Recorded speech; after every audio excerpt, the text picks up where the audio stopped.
আপনারা দেখছেন বিশ্ববঙ্গ চ্যানেল, মানুষের সাথে মানুষের কাছে। সঙ্গে থাকুন, দেখতে থাকুন বিশ্ববঙ্গ চ্যানেল। সাবস্ক্রাইব করতে অবশ্যই ভুলবেন না। কোভিডের জ্বালায় চলছি, যখন আমাদের ভ্যাকসিন দরকার, ভারত সরকার সিরাম ইনস্টিটিউটকে দায়িত্ব দিল কোভিশিল্ড ভ্যাকসিন তৈরি করার জন্য। সেই কোভিশিল্ড ভ্যাকসিন যিনি তৈরি করলো, যে সংস্থা, সেই সংস্থার থেকে প্রায় 200 কোটি টাকার চাঁদা নরেন্দ্র মোদী কি জন্য নিল? আমার আপনার করের টাকায় ভ্যাকসিন তৈরি হচ্ছে, 150 টাকার ভ্যাকসিন 800, 850, 900 টাকায় বিক্রি হচ্ছে। সেই টাকাটা ঘুরপথে আবার বিজেপির ব্যাংক অ্যাকাউন্টে চলে আসে। এই তো বিজেপি, এই তো বিজেপি। আজকে এই তথ্যগুলো আমরা জানতে পারতাম না, এই তথ্যগুলো আমরা জানতে পারছি সুপ্রিম কোর্টের দৌলতে। আজকে সুপ্রিম কোর্টের দৌলতে আমরা জানতে পারছি ইলেকট্রাল বন্ডের নামে কি কি ভাবে বিজেপি টাকা তুলেছে ভারতবর্ষ থেকে।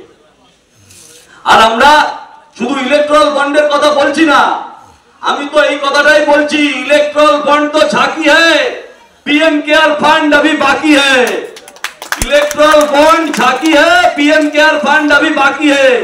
अभी इलेक्ट्रल बॉन्डের কয়েকটা কথা বললাম, বাকি আছে নরেন্দ্র মোদীর কি জায়গায় PM care fund. PM care फंडটা কখন তৈরি হয়েছিল? 2020 সালে, যখন আমি আপনি কোভিডের মহামারীতে মরছি, দেশের মানুষ খেতে পাচ্ছে না, দিন খাওয়া মানুষের, সেই জায়গায় নরেন্দ্র মোদী কি করলো? একটা পিএম কেয়ার ফান্ড তৈরি করলো। এই পিএম কেয়ার ফান্ডটা কি? এই পিএম কেয়ার ফান্ড হচ্ছে আমি, আপনি, আপনার, আমার মতো সাধারণ মানুষ এই পিএম কেয়ার ফান্ডে কোভিডের নামে, কোভিডের ত্রাণের নামে আপনি আমি সেই জায়গায় চাঁদা দেব। দিয়েছে সারা ভারতবর্ষের মানুষ, সারা ভারতবর্ষের মানুষ সেখানে চাঁদা দিয়েছে। কয়েক লক্ষ লক্ষ কোটি টাকা সেখানে চাঁদা পড়েছে। কিন্তু সেই জায়গা থেকে খরচ কত হয়েছে?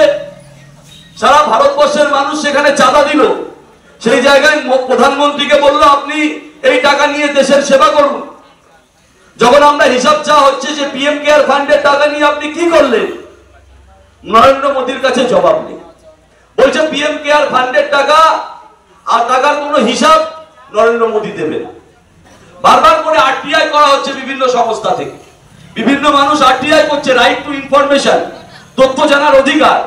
আর নরেন্দ্র মোদীকে বারবার করে কোর্ট যখন চিঠি পাঠাচ্ছে, যখন জিজ্ঞাসা করছে আপনি এই পিএম কেয়ার ফান্ডের টাকা নিয়ে কি করলেন, তখন নরেন্দ্র মোদী বলছে আমার আইনে। আপনি আমি এলাকার মানুষ, ধরুন আমাকে কোনো জায়গার কোনো পুজোর কমিটির সম্পাদক করা হলো, আপনাকে কোনো পুজো কমিটির সভাপতি করা হলো এই এলাকা,